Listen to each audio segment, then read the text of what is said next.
2 பேரு தங்களை தாங்களே அடையாளப்படுத்திக் கொண்டார்கள். தமிழ்நாட்டு மக்கள் விழிப்பாக இருக்க வேண்டும்.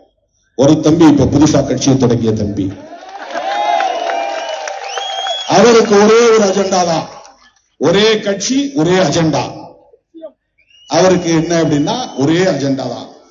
திமுக ஒரு தீய சக்தி, திமுக ஒரு தீய சக்தி, திமுக ஒரு தீய சக்தி.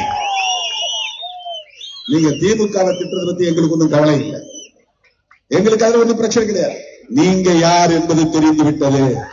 நீங்கள் தமிழுக்காகவும் தமிழ்நாட்டு மக்களுக்காகவும் தமிழ் மண்ணுக்காகவும் போராடுவதற்காக கட்சி தொடங்கவில்லை. திமுகவை வீழ்த்த விதைக்கிற RSS-க்காக நீங்கள் கட்சி தொடங்கியிருக்கிறது. அது அவங்க அஜெண்டா. திமுக தன்னை தற்காத்துக் கொள்ள போராடும், அது வேறு.